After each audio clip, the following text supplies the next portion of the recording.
आप सभी देशवासियों को अवध केसरी सेना के राष्ट्रीय अध्यक्ष नीरज सिंह अवध केसरी का सादर प्रणाम।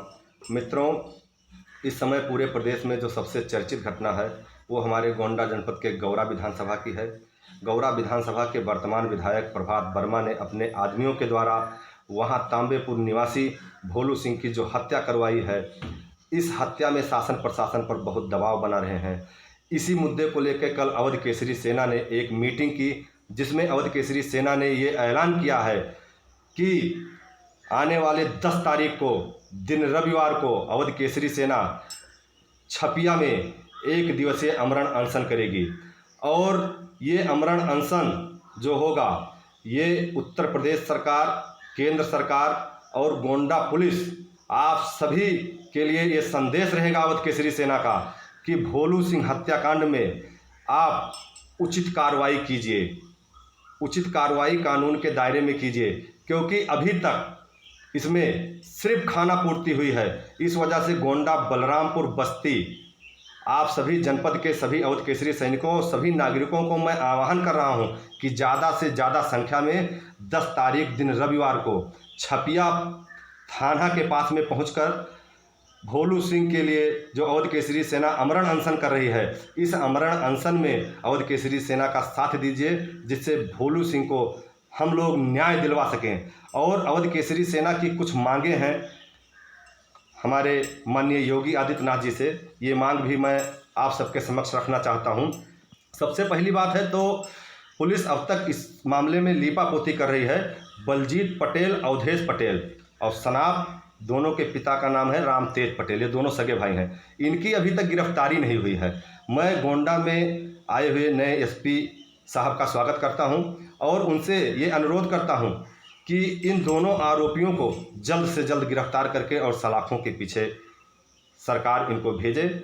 और जो हमारी मांग है, इस घटना में सबसे पहले उच्च स्तरीय जांच का गठन किया जाए, जिससे दूध का दूध और पानी का पानी क्लियर हो सके और विधायक प्रभात वर्मा और कातिल, इन दोनों के संबंध के लिए फ़ोन कॉल्स और बाकी तमाम तरीके के जो भी मेल मुलाकात हुई है, ये सब खंगाले पुलिस, ताकि आरोपी विधायक सलाखों के पीछे पहुंचे। और दूसरी मांग हमारी ये है माननीय योगी आदित्यनाथ जी से, भोलू सिंह की पत्नी को सरकारी नौकरी प्रदान की जाए, क्योंकि भोलू सिंह की पत्नी की उम्र अभी 23-24 साल है और आगे की लंबी ज़िंदगी वो किसके सहारे काटेंगी।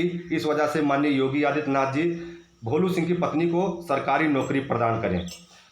तीसरी मांग हमारी है कि भोलू सिंह के परिवार को 50 लाख रुपए का आर्थिक मुआवजा प्रदान किया जाए, जिससे उनके परिवार की जीवन यापन ठीक ढंग से हो सके।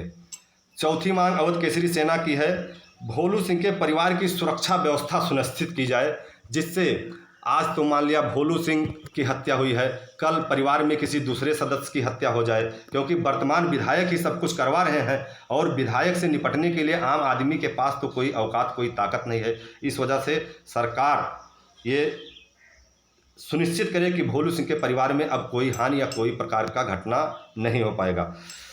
सबसे पहली बात तो मैं ये कहना चाहता हूँ आप सभी देशवासियों से कि विधायक के जो समर्थक हैं, इन समर्थकों को मैं ये कहना चाह रहा हूँ कि आप विधायक की चमचागिरी मत कीजिए। विधायक ने हत्या करवाई है अपने आदमियों से और इस हत्या के दोषी हैं विधायक, और इसको आप जातिवादी रंग मत दीजिए। अवध केसरी सेना पर तो खास तौर पे आप जातिवादी रंग मत दीजिए, क्योंकि मैं आपको बताना चाह रहा हूँ कि विष्णु गोस्वामी कोई ठाकुर नहीं थे, राहुल पासवान कोई ठाकुर नहीं थे। गोंडा में 4 बारी और 1 माली परिवार जो कुएं में डूबकर जिनकी डेथ हुई, वो ठाकुर नहीं थे। और इसके बाद कमलेश तिवारी जी कोई ठाकुर नहीं थे। बजाज कुंदुरखी चीनी मिल अवध केसरी सेना बंद करवाई, केवल भुगतान ठाकुरों को नहीं मिला था। आप जातिवादी रंग का चोला अवध केसरी सेना पर मत चढ़ाइए। ये सेना समस्त समुदाय के लिए लड़ती है और तनमन धन से लड़ती है। और सबसे बड़ी बात यह है कि प्रभात वर्मा इस वजह से दोषी हैं कि उन्हीं के पार्टी के सांसद, बीजेपी के ही सांसद कैसरगंज ने प्रभात वर्मा पर यह आरोप लगाया है कि इस हत्या के दोषी प्रभात वर्मा है। इस वजह से हम लोगों का शक और मजबूत हो रहा है कि यह हत्या प्रभात वर्मा ने करवाई है। और अगर नहीं करवाई है तो जांच बैठा दे, जांच में खुद ही क्लियर हो जाएगा कि हत्या नहीं करवाए हैं, कोई दिक्कत नहीं हमें। आप जांच बैठाने से क्यों घबरा रहे हैं? तो सबसे पहले आप जांच बैठवाइए, यही